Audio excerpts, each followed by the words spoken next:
સર્વે ભક્તોને જય દ્વારકાધીશ, મહાદેવ હર, જય માતાજી। આવો આજના સત્સંગમાં આજે પાવન દિવસ ધનતેરસનો દિવસ આજે બપોરના લગભગ 12:18 થી રવિવારના કાલે 1 કલાક અને 59 મિનિટ સુધી ધનતેરસ છે।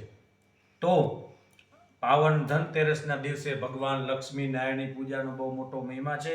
ભગવાન લક્ષ્મી નારાયણ ભગવાનની પૂજા કરવી, 1650ની પૂજા કરવી, વિષ્ણુ સહસ્ત્ર નામનો પાઠ કરવો અથવા કનકધારા સ્તોત્રનો પાઠ કરવો તેમજ યમ દીપદાનનો બહુ મોટો મહિમા છે। એટલે યથાશક્તિ આપણે બધા ગૃહસ્થ સંસારી છે, એટલે આપણી બધી ઘરની ફરજો પૂરી પાડી અને જ્યારે પણ આજના દિવસે સમય મળે અડધી કલાક જ્યારે પણ તમને સમય મળે કિંમતી સમય કાઢી ભગવાન લક્ષ્મી નારાયણની પૂજા કરવી અને યમદીપ દાન કરવું।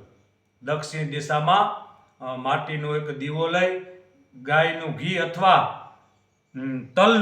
તલના તેલનો ઉંબરામાં દક્ષિણ તરફ એનું મુખ રાખી અને દીપદાન કરવું। આમ કરવાથી ભગવાન લક્ષ્મી નારાયણની કૃપા પ્રાપ્ત થાય અને ભગવાન યમરાજાની પણ બહુ મોટી કૃપા પ્રાપ્ત થાય છે। અને જો તમને શ્લોક આવડે તો યમ દીપદાન કરીએ ત્યારે શ્લોક બોલવો કે મૃત્યુના દંડ પાશાભ્યામ કાલેન ચ મયા સહ ત્રયોદશ્યામ દીપદાનાત સૂર્યજ પ્રિયતામિતિ।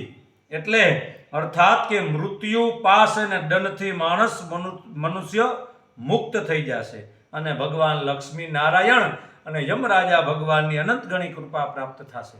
તો આજે ધનતેરસના દિવસે ગમે ત્યારે તમે સાંજે યથાશક્તિ ભગવાન લક્ષ્મીનારાયણની પૂજા કરો અને દીપદાન કરવાથી અનંત ગણું પુણ્ય પ્રાપ્ત થાય। તો આજના સત્સંગમાં ધનતેરસ વિશે બસ આટલું જ। સર્વે ભક્તોને જય દ્વારકાધીશ, જય માતાજી, મહાદેવ હર।